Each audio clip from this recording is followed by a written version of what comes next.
واش خبارك بلي كاينه واحد الحبه الا خديتيها كتفيقك من الوهم، كتخليك تشوف كل حاجه على الحقيقه ديالها. مثلا المراه ما كتبقاش تبان لك هذيك الانوثه وديك شريكه الحياه ونصف المجتمع، كتولي تبان لك غير ديك الماديه الحقيره اللي كتحتاج منك غير الكارت كيشي ديالك. هذا هو المفهوم اللي فاهمين الرجال اللي منتمين لمنظمات الريد بيل.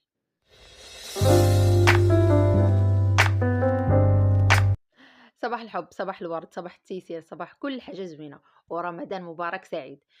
رجعوا شوية اللور ونعرفوا منين خرج هذا العجب. واحد من مخلفات توسع الانترنت والسوشيال ميديا بصفة عامة، دابا ولا اي واحد جالس في شي قنت عاش واحد التجربة عندك بها علاقة لا من قريب لا من بعيد، ممكن انه يحط التجربة ديالو مع المرأة وتنوض انت تتبعه في الخط بكل سهولة. ملي كنقولوا الريد بيل فاحنا كنهضروا على واحد المنظمة اللي مكونة من رجال بصفة خاصة، ظهرت في 2012 في واحد الموقع سميتو ريدي لايتس، مكونه من واحد المجتمع افتراضي. شنو معنى مجتمع افتراضي؟ وهي واحد الناس شيء ما كيعرفش واللي ممكن تكون اشخاص وهميه او اشخاص على الاقل مزوره.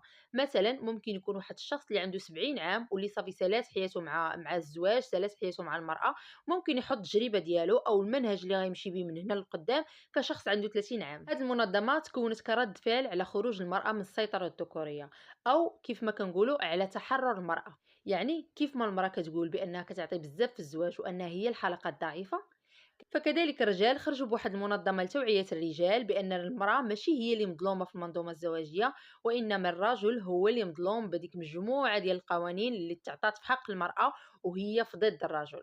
فهذه المنظمة كتقول حنا ماشي ضد الزواج، وإنما حنا ضد أن الرجل يتحمل مسؤولية المصاريف المادية كاملة، وأنه هو ضروري خصو يخرج يخدم ويجيب فلوس والمرأة تبقى جالسة مرتاحة في الدار ما ماتش. كذلك حتى في حالة الطلاق كيكون الراجل متبوع بالنفقة وبمصاريف الطلاق وما عندوش الحق في الحضانة. فبالنسبة للرجال هاد الشي كله، هاد الحقوق كلها اللي تعطات للمرأة هي في غير صالح الرجل وكتظلم الراجل.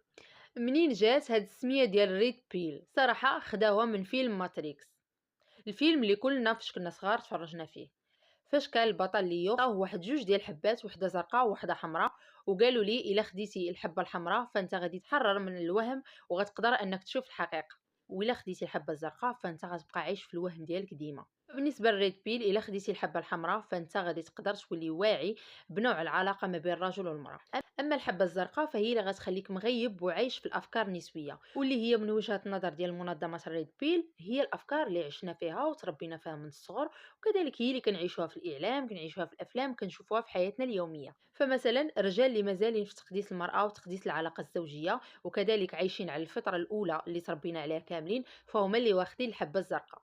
ولات عندهم مجموعه من التسميات بالنسبه للمنظمه، بحال الدياتا، بحال السين بي يعني مغفل. منظمة الريد بيل هي اللي كتّهم المنظمة النسوية باللي هي السبب في عزوف الرجال عن الزواج، أي هي السبب في أن الرجال ما بقاوش باغيين يتزوجوا، وهذا الشيء بسبب الحقوق الكثيرة اللي كطالب بها النساء ضد الرجال. كيف قلنا الريد بيل ما كتعارضش مع الزواج، وإنما هي كتوعي الرجل بما لك وما عليك في المنظمة الزواجية. ولكن هذا الريد بيل كأي مفهوم اللي ممكن ياخذ الإنسان بواحد النوع من التطرف والتشدد، ممكن انه ينحرف ويخرج على المسار ديالو الطبيعي.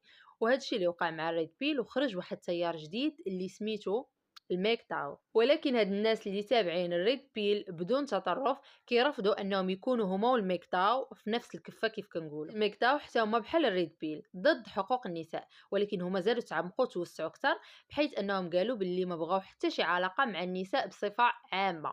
بزاف ديال المرات كتكون في السوشيال ميديا، كتكون في الفيسبوك في شي ستاتي ولا هذا، وكتقرا في التعاليق مجموعه من التعاليق اللي صراحه كانت كدهشني في المره الاولى، ولكن من بعد مني بحثت على هذا الموضوع ديال ريد بيل عاد فهمت شنو معنى هذيك التعاليق. بحال مثلا خليها تبور، او انه فخ يا جورج، او بحال سيمبي من درجه فارس. فهاد التعاليق كلها هي عباره عن ناس اللي هي متبعه نفس التوجه ديال ريد بيل.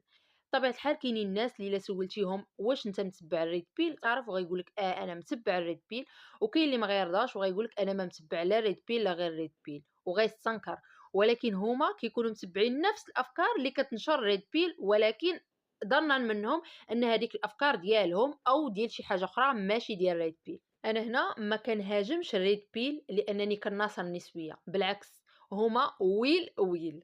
غير هو انا كنشوف بلي الريد بيل والناس اللي متبعين الريد بيل هما نوع من واحد الرجال اللي ما قدروش على الزواج بصفه عامه، لان اون جينيرال الحياه هي حياه ما بين جوج الناس، وهي الرجل والمراه. يعني الرجل والمراه هو واحد فيهم كيكون نصف المجتمع، فما يمكنش واحد فيهم انه يكون من غير الاخر او الاخر يكون من غير الاولاني. فضروري تكون علاقه تكامل ما بين الرجل والمراه. اي واحد لا الحقوق النسويه او الحركه النسويه ولا حركه الريد بيل ولا اي حركه اخرى غتخرج لينا بواحد الحاجه اللي هي ضد العلاقه التكامل ما بين الرجل والمراه، فهي اكيد غادي تكون واحد الحاجه اللي مضره بالمجتمع ومضره بالسيروره ديال الكون كامل. لان الكون كامل غادي على جوج الحوايج، هو تقاسم الحياه ما بين الرجل والمراه. البنات كان هذا هو الفيديو ديالي، بغيت غير نشرح لكم شويه وندير لكم واحد الاضاءه خفيفه على الريد بيل وشنو المفهوم ديالها عند الرجال. شكرا لكم بزاف على التتبع ديالكم. لا تبعتوني حتى لنا نقول لكم عليكم كنحماق عليكم. سلامه.